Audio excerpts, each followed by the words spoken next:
Yo, pull up a chair, let the real talk begin. Faith on the table where the brothers lock in. Life gets heavy, but we stand our ground. Truth in the room when the circle comes round. No mask, no front, just real man here. Talking about faith through the doubt and the fear. From the grind of the week to the lessons we share. Welcome to the men's round table, pull up a chair. Men's round table series, step inside. Real men, real faith, where the truths collide. Voices at the table where the stories get shared. Welcome to the men's round table. Pull up a chair. Welcome back to the Men's Roundtable Series Interview Spotlight. I'm your host, Mr. U. Before we bring our guests to the stage, a little bit of housekeeping. Most of you guys already know, if you're watching our show for any length of time, you know we have a Men's Roundtable Series podcast. So a safe space for men across the country and around the world. And we're on live every Thursday night at 7 p.m. EST. You're always welcome to join that.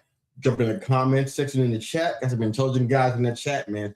So come inside there, ready to work, because that chat is always moving. But we're doing that every Thursday at 7 p.m. EST. This is a new segment of our show. We have a one-on-one interview, and we spotlight men from around the country, around the world, who are doing great things as husbands, fathers, brothers, and sons. Before we get into that, if you're watching for the very first time, thanks again for making us part of your week. We're live on LinkedIn, Facebook, and our YouTube channel, youtube.com They Call Me Mr. U. Love for you guys to jump in, follow us, subscribe there. Love for you to do that. So let's get to our guest today. He's a licensed psychotherapist, parent coach, and the author of The Calm and Connected Parent. Todd Sarner is here with us. Todd, how are you, man? I am doing good. How are you doing? Doing fantastic. So thanks for having I got to tell you, I got to get myself a theme song. That's theme song. Still kind of bumping to that right now. Like, that's awesome.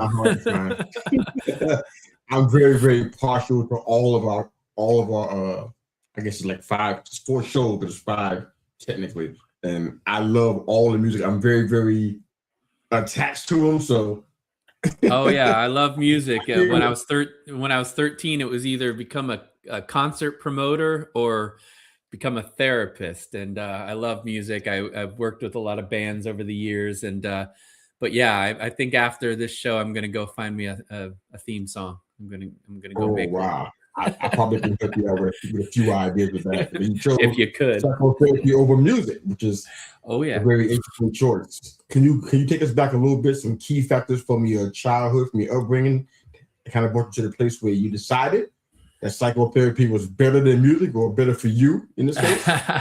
Who knows? Maybe I'll still go back to it. I've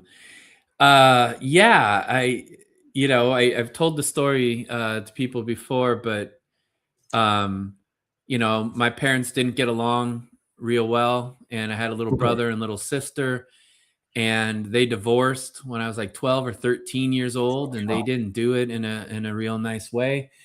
And they fought with each other and kind of lost our house fighting with each other over, going to court. I didn't see a lot of that because I was, I wasn't in court. I just, was there trying to take care of my little brother, take care of my little sister. And as part of that, the story as I heard it was a family court judge was like, you guys are being really messy with what you're doing.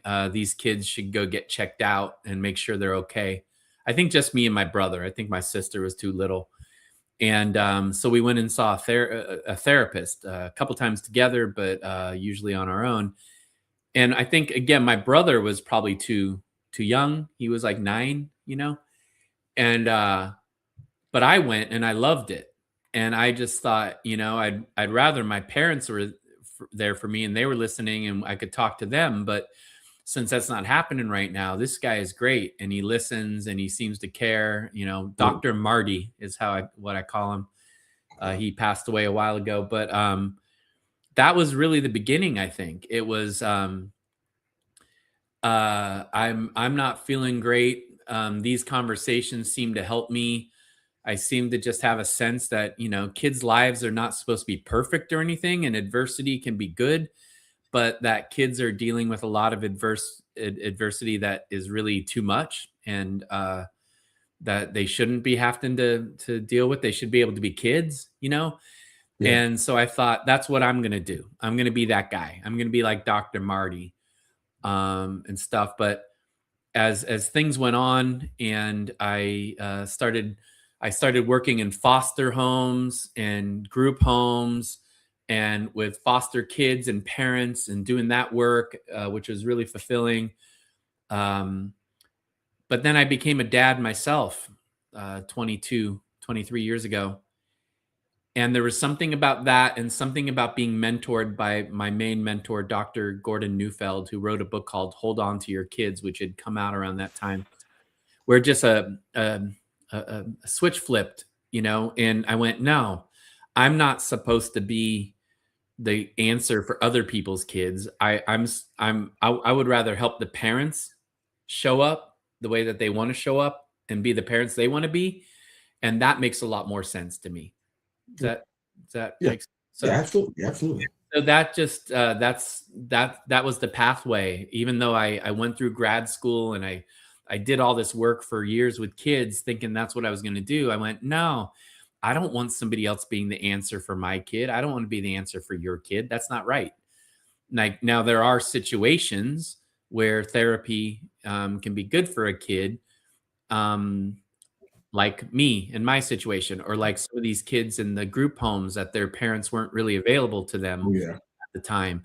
But even in those cases, I was trying to find people in their family who were reliable that they could connect with, like that was my instinct, is like, I don't want to be the hero in the movie for this kid.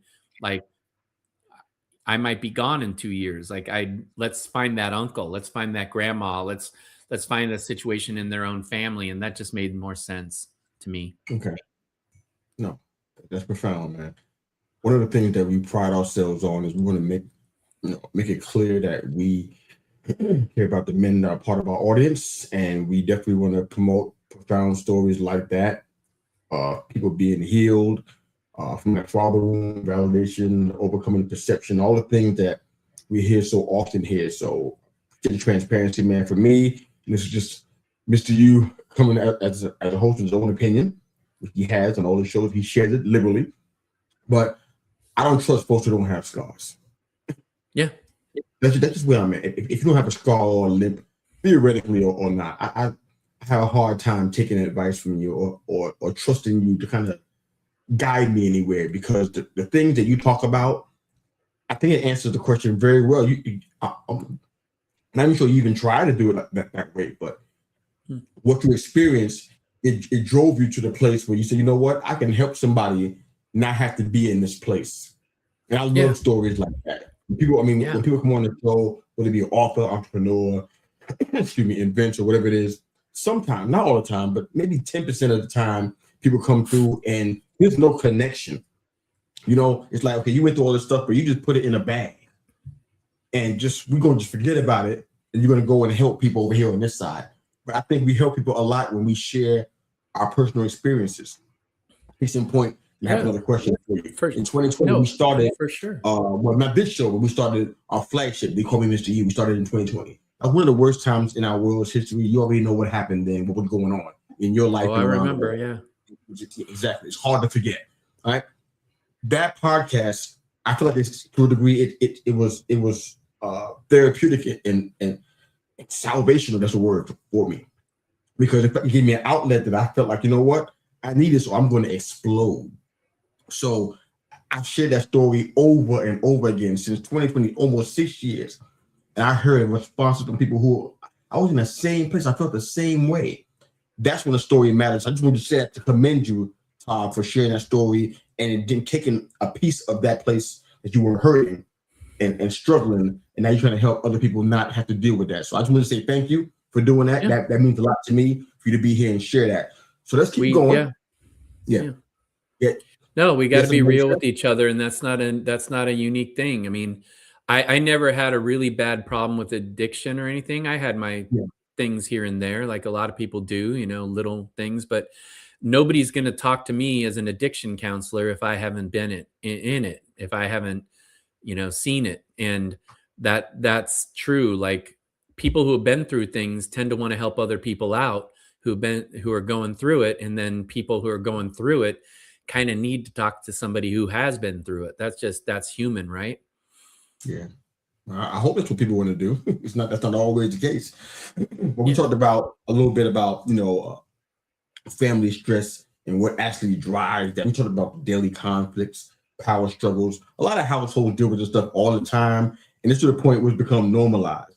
Now it's like, you know what? Hey, this is how it is here. Happened at my mom and dad's house and grandma and grandpa's house and mama and papa. And they've been doing this. So it's not anything abnormal. But I want to hear from you. What do you think kind of drives some of the family stress that you've been seeing, the power struggles, some of the conflict that you've been seeing, the drama that's been going on in households that affect children?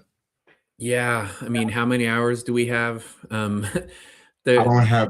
I'm playing, but Yeah. there's so many things. I mean, for real, like there's so many things. There's intergenerational trauma, right? That I'm just absolutely convinced that stuff gets passed down, you know. Um, my family on my dad's side were like serfs in Russia and Ukraine, so they were enslaved, and Jewish on that side, and they went through a lot, and half of them went to Germany, and that was not a good time to go to Germany, Oh yeah. and be Jewish. That was on my dad's side, right? And now, does that affect me as a person walking through the world right now, a white person in America or whatever? No, not really. But I'm absolutely convinced that the trauma that is passed down, that is in families, whether it's something like that, or it's war, or it's slavery, or it's poverty, cycle of poverty, violence, stuff like this. That stuff in a generational way, it's in our nervous systems. You know what I mean? Like it's in there, and it affects people to different things. But most of what I deal with day to day is I'm focused on attachment. I'm focused on connection between people, right? And when I'm talking to parents about parenting, I'm talking about, look, there's a lot of things to prepare your kids for life. There's lots of things, and there's lots of factors that go into it. Socioeconomic, where you live, who you are, stuff like there's all sorts of things. But what's important to all of us as people everywhere is that I know that there are reliable people in my life that I can count on, that I can lean on, that I can go to when I'm hurt, when I'm scared, when I'm tired, when I'm sick, when I'm feeling like I'm too much, when I'm feeling like the world is too much, that I can go to somebody, and they don't make everything better all the time. They don't make everything perfect. But in general, I get the feeling from this person, I'm here for you. I got you. I got your back. We're on the same team. We're in this together, right? And I get that so much that it gets in here. It gets in my heart. It gets in my head. And then no matter what the circumstances are around me, that provides me something, that provides me a strength, that provides me with abilities to help navigate the world and feel better about it, right? Everybody goes through hard things, but it's always better if I feel like somebody's there. You know what I mean? That makes sense. And that's true for marriages too, is people come to me with marriage problems, and I promise you, 99% of them come to me with the same things, a different version. But if I said 3, 4, 5 different symptoms, they're coming to me with 2 or 3 of those at least. But they're all, it's like people are going through the same, even though they don't think they are. But at the root of it is when people get together, they feel a bond usually with each other. They feel like they have each other's backs. And then over time, because of our own fears, our own vulnerabilities, the world, stress, COVID, things going on, a lot of times things that happened in our childhood that we haven't healed, the bond frays a little bit. I don't feel as close to you. I'm not sure you have my back, right? And I could go into lots of detail. But to me, the core of so much stress is people trying to deal with that stuff. Does that make any sense the way I'm describing it? It does make sense. I want to touch on the attachment part, Todd. Yeah. You were talking about, how we should have somebody reliable in our life. Is there any way where you've seen pushback on the idea of that? Because honestly, the world around us is sending us some messages, there is some language that we're hearing on a consistent basis, and it's making people not really want to be in a place of trust and vulnerability. You Oh, ever I seen understand that. I you understand that, got the pushback but from your idea of pushing the attachment idea? Have you seen pushback from that? yeah, but what you're describing, Mr. Yu, is a reaction to something. It's not truth in my book. Okay, You know, fair. if if I think people are unreliable because people hurt me when I was little, and so I don't trust you, I don't trust my friends, I don't trust my wife, I don't trust my brother, I don't trust people because I have this message in my head that people are untrustworthy. Well, then that's self-fulfilling prophecy, you know what I mean? That's a reaction, and that is the most common reaction that we all have as human beings. You know, I don't know your life, but I'm sure you've had lots of things where you're like, "Well, I don't care. It don't matter," or "I'm gonna walk on from that," or whatever, and that's a normal reaction that people have when they get hurt, but it doesn't mean it's the truth in their heart. It just means that that's what they learned to do. Make sense? Fair enough. Fair enough. And now, am I saying that you have to go around and be open hearted with every single person in the world, even people who would hurt you? No, of It's course not. not. There are a lot of people, you know, the saying, hurt people hurt people. Okay. Yeah. I don't have to accept that behavior, but I kind of know when people are going out hurting people, it's because they've been hurt and they're just, you know, perpetuating the cycle of abuse or violence or hatred or whatever. I don't have to accept that, but I do have to have, I think, a certain number of people in my life, my wife, my son, my best friends, you know, that I got to have that team. I got to have those people I know I can trust that if I call them, they're there for me. And if they call me, I'm there for them. And I personally think that's one of the main things of life is to be able to be vulnerable enough to connect with another human being, even if it means I can get hurt, because by definition, being vulnerable means I could get hurt, right? I Fair. mean, if I lower my shields to connect with another human being, that's where the richest stuff in life is, in my experience. But if I keep the shields up, I don't get that, you know? So I think one of the main things we all have to figure out, and a thing that people are really, a lot of the stress is people trying to figure out how to have a healthy boundary with these things, right?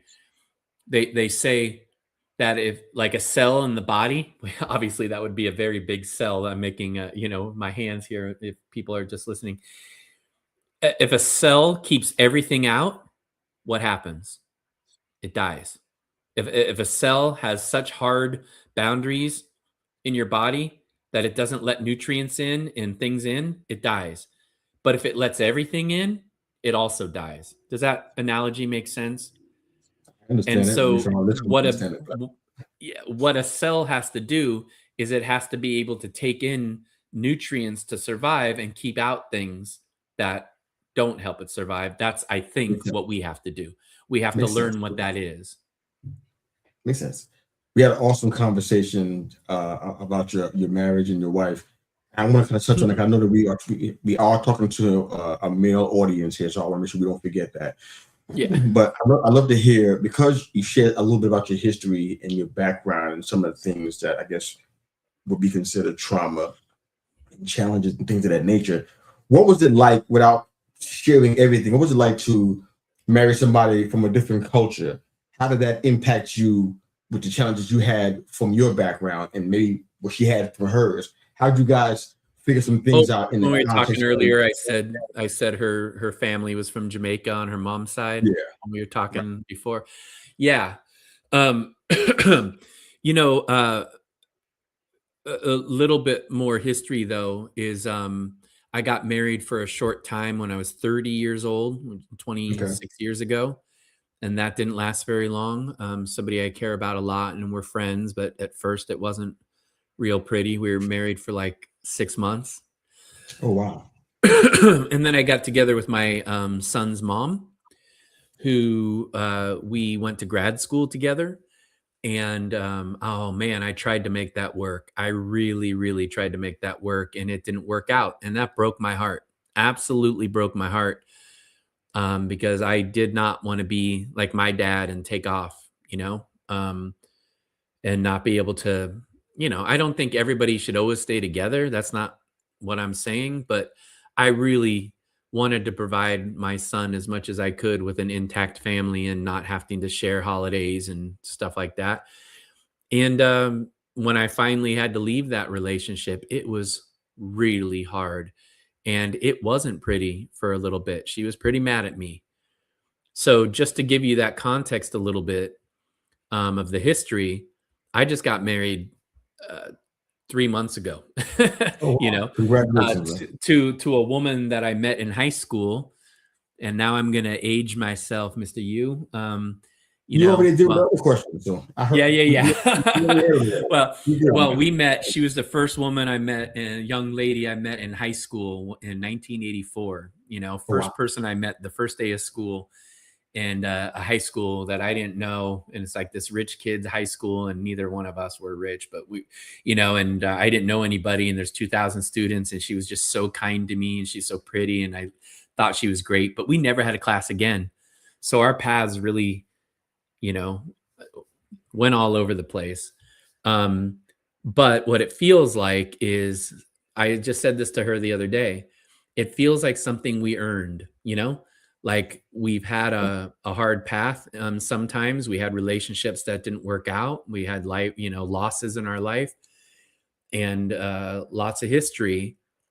And it feels like this is kind of the payoff to me. I haven't said this, I don't think, out loud, but maybe at the wedding in Mexico a few months ago. But it feels like we earned this because we both have like figured stuff out a lot more, and it's a very positive relationship.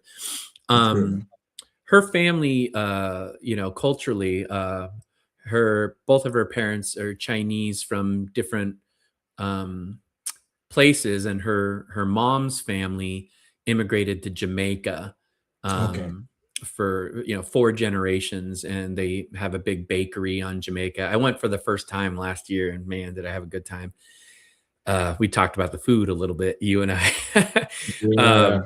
But oh, she has a wonderful family. And so culturally, though, it's interesting because it feels like culturally we have more in common than not, because we kind of went to the same high school at the same time, and we know the same music, and we have the same friends, and we grew up in the same area, And so 84 was a good year, man.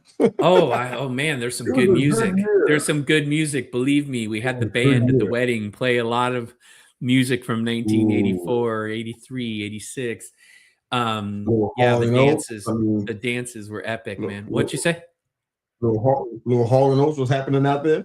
Oh gosh, I wouldn't admit it, for a long I time, just but didn't say man, they it. wrote a lot of good songs. I mean, how many hit songs did those guys write? I'm definitely more I than think they double might have digits. played Sarah Smile at the wedding. I think they might have That's played Sarah Smile, which is perfect for it. one of my favorite songs of all time, Perfect which for always it, man. reminded me of Withers, Ain't No Bill Withers. Sunshine in a way, because of Yeah. the repeating, lyric. But I love Bill Withers, but that was a little before. But yeah, so I don't know if I'm answering your question, but I thought I'd give you the whole history. I'll take it, man. I'll take it. I love it, man. And we did talk about food, man. That's Jamaican and West Indian food is always the topic I'm ready to talk about. Oh man. I need beef patties in my life, so it's not like it's a secret. Everybody that knows me knows that. And they're just different. They're just different. We were going all the way across the island to do some rafting in Jamaica, the Rio Grande River there, and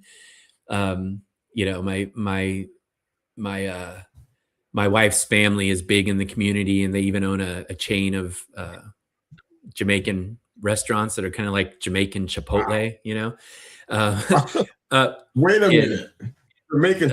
Okay, I don't even know how to. Well, it's actually. I'll do a little advertise. It's called Island Grill, but it kind of feels like a Chipotle when you're in there, but it's really nice spot. We got an Island Grill out here. I just wonder if it's the same people. I don't think it's the same. They have them in Florida. I think they have them in Jamaica, and they have them in Florida and a couple other places. But we're cruising along in the bus, and her cousin Michael, who's like a brother to me, is just like, Todd has not had an actual patty in Jamaica. We're stopping. And we're in this bus of like people, and we pull over and we just get dozens of patties for ourselves but oh man, they're so good. There's a spot in San Francisco that has them that are pretty good, but there is nothing like getting the real. Got a better chance to get into Florida to get one of those. But I would ask you a perspective, because we got a lot of husbands and fathers and brothers and sons that watch our show and they follow us. When you talk about some of the challenges with maintaining authority as a parent, tell me where you come from a male perspective when it comes to that, because I know we've seen two sides of the spectrum probably a lot, even in your line of work. I've seen it in coaching and in ministry for almost 30 years now. One side of the spectrum, the man is very aggressive. It's stomping my foot, put my foot down kind of thing. I'm the breadwinner, do what I say. The other end of the spectrum is the exact opposite, where the man has ceded any kind of authority or decision-making power to his wife and just decided, I don't want to be emotionally involved with this. Yeah. Where do you not to compare yourself to this, I don't mean it that way, but what's your perspective? No, I get what you're saying. No, no, it's perfectly articulated. I mean, have you ever heard of the work of David Deida? I have not. Deida. He wrote a book called The Way of the Superior Man. That's been out for, I don't know, 20, 30 years. It was really influential. And he articulates it kind of the same as you do. He said, for a long time, men were really, checked out from their emotions, and they would be macho a-holes, he says, and do as I say, like you're saying. And then, women's lib was coming in, and a lot of men with, conscience are like, hey, this makes sense. Like, we're not supposed to dominate and harm women. That doesn't make any sense. I have a mother. I have a sister. That doesn't make sense. We really should be, more kind. We shouldn't be controlling. We shouldn't be domineering. It doesn't make sense. And that's what I grew up with. And I had nothing but women around, and awesome, like great. I got a lot from that. But a lot of times men were throwing the baby out with the bathwater, metaphorically. Like they were throwing out all their masculinity just because of the toxic masculinity, right? And I don't like using that word because it's just become such a catchphrase that people use about everything. It's like, come on. Yeah. And I absolutely just can't stand the bagging on men. And like, I could sit there and make a joke. Yes, men, sometimes we do this, right? And yeah, I mean it, but man, has it got bad with like men suck and men are awful and men don't do that. Like, you know what? We all have our thing. We all have our struggles. It's absolutely wrong to dominate and control and put fear in people for no reason, just because we don't know how to be a natural leader, or we don't know what a healthy masculinity looks like, right? But throwing it all away and going all the way to like a timid, like, oh, if it's okay with you kind of thing. Not only does that not work, I'm telling you, women do not respect that at all. Like, I can't tell you how many times I've been sitting in a room with a couple that I'm working with, and a woman has said something like, I feel like I have 4 kids, 3 and you, a lot. Oh, not a good thing. Man, I hear versions of that. And just in the room, it does not feel good. It's like emasculating, And then you wonder why then some guys, and I'm not justifying it, go, okay, well, fine, I'll be an asshole. I'm sorry, cursing, but it only makes sense to me that there's a middle path of healthy masculinity, which is part of why I wanted to be on your show. I appreciated the invite, but I listened and I went, okay, this guy's doing it. Like, I think you put forward a model of healthy masculinity. And that to me is, leadership is not dictatorship. leadership is like, if a man opens a door for a woman, it's not because a woman can't open a door. It's symbolic. Hey, let me take something off your plate right now. You know, if I'm leading in a dance, it's not because I'm better than you. It's just because, hey, you don't have to think about it. Let me lead in the dance. That makes sense. You know? Yeah, makes sense. And like they said, Ginger Rogers did all the same moves, but in high heels, and she did all of them backwards. But to me, a healthy masculinity is like, not I'm afraid of not being in control, so I'm going to be macho and dominating, but I'm also not afraid of you, and I'm not I'm not like going to be really timid and not be a leader, not be somebody who knows that, like, I'm here to help protect, I'm here to help make things happen, I'm here to like guide and lead. And I don't see myself as important over you, but I see myself as needing to be a leader and define the healthy ways. And that means sometimes I'm going to express my feelings to you, but I'm not going to make you my therapist. I'm not going to like spill everything all the time to you. I personally want to go talk to men about that. You know what I mean? I do. And it's not because, you know, men's groups have been one of the most revolutionary things in my life, and things like what you're doing and the conversations you're having. We absolutely need these things, because when men aren't talking about these things, they kind of bring all the mess into their relationship with their woman, and that's not really her job. Makes sense? Absolutely. So I hope Totally. I'm answering your question, but it You feels did. like we're You did. probably in alignment with that. Yeah, absolutely. We got time for one more question. This will be a little bit of a multi-layered question. I still need you to answer it with as much brevity as possible. Now, first off, congratulations. I know that you are already the author of The Calm and Connected Parent. You also got another book coming out. You don't mind me spoiling it? Oh, sure. Yeah, I haven't really talked about it a lot. Yeah. The Weather Maker, A Father's Guide to Transforming His Marriage, His Family, and Himself. Scheduled for release in September 2026. So not too far from now. So congrats on that. I'm probably going to push it back to October, because we are so busy in September and August. Yeah. But yeah, I'm excited about it. I started this years ago, and I'm passionate about it. Like, every opportunity I had to do a talk to men about, you know, parenting and about their roles as fathers and husbands, man, I took every opportunity I could, but they were hard to find.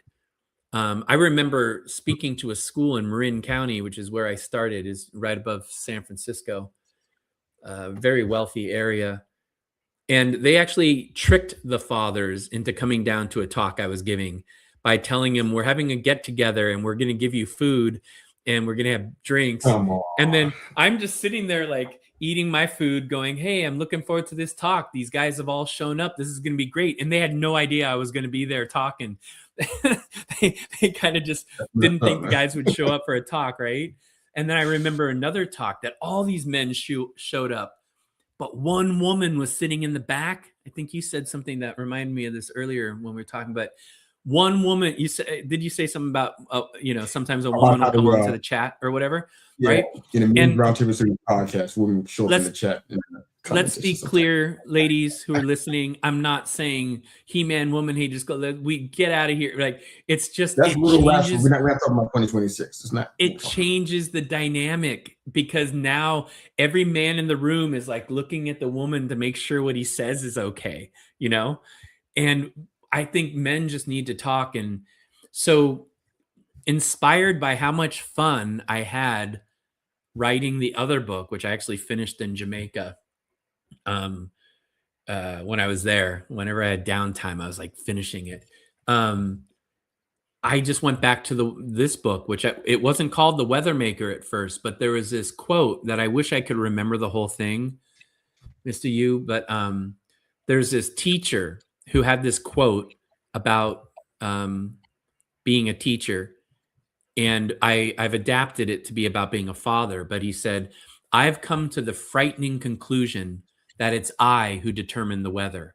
It's me who can make a child feel empowered or feel, shamed. It's I who control the weather of the classroom. Does that make sense? Like, it does make sense. And that's what I'm trying to bring to men, is this model of not being a tyrant and not being like, totally letting go of your masculinity. See yourself as not a victim. See yourself as somebody who can go in and affect the whole weather of the house, that you're not meant to be in reaction to it. You're somebody who can lead, and you're somebody who can communicate, and you're somebody who can help lift the burden, and not because you have to, but because you're meant to. And I'm very inspired by it. I'll share a copy with you in case you want to check it out. It's going to my editor in a few weeks, but it's in pretty good shape. I've been sharing it with some men and getting some good feedback so far. Firstly, thank you again for being a part of this conversation. I believe men of all ages in this audience are going to appreciate this. So thank you again for being a part of this. I know you wear a lot of hats as a licensed psychotherapist, a parent coach, and the author of a couple of books now. But as we close the show out, I'd love for you to give some encouragement to the men that are watching and listening or will watch on replay. Husbands out here, fathers, sons, brothers. I know you wear all three of those other hats, but I want you to speak as a father and a husband. Give some encouragement out to these men that are watching and listening today, and then we'll get out of here. Go ahead. Yeah, I mean, I said a lot of what I would say. I really want to have a message to men that even if you didn't get everything you needed, even if you didn't get a good model all the time from your father or men in your community all the time, even if there's a lot of pressures and a lot of mixed messages and a lot of things going on inside, that you have so much power to make it better. You have so much power to be a positive force in your relationships with your partners, with your kids, and to just believe that you're the answer. You're the answer. You're not the effect, you're the cause. And you can do so much, but you don't have to know everything. You just have to be on the pathway. You have to listen to things like Mr. Yu and all the great things he's doing. You have to read good books that inspire you and just learn. Because when you learn and when you become the man you want to be, you're showing that to the next generation as well. And it's just really fulfilling to be on that path. So no matter where you come from or what's going on around you, just know that you have so much power to make it better. I guess that's the main thing from my heart. That's fantastic. Thank you for sharing that and for sharing so much of your story with us. I really appreciate it, man. Yep. Licensed psychotherapist, parent coach, author of The Calm and Connected Parent, and the author of the upcoming The Weathermaker, Todd Sarner. Thanks again, Todd, for being here. This is the Men's Roundtable Series Interview Spotlight. Of course, every Thursday night at 7 p.m. EST. The Men's Roundtable Series, we get it on. We go deep. We've been doing it since last summer. Want to be a part of that? I got to see you in the chat once in a while. Drop us some questions and comments to this. How I know you're interested in being a panelist. So let's jump in and be involved with this incredible mission, I believe. I can call it that. So for all the men watching, husbands, fathers, brothers, and sons, and for you, Todd, thanks again for making us part of your day and a part of your week and a part of your life. Have a fantastic day. Thanks again for watching. Men's Roundtable Series, step inside. Real men, real faith, where the truths collide. Voices at the table where the stories get shared. Welcome to the Men's Roundtable, pull up a chair.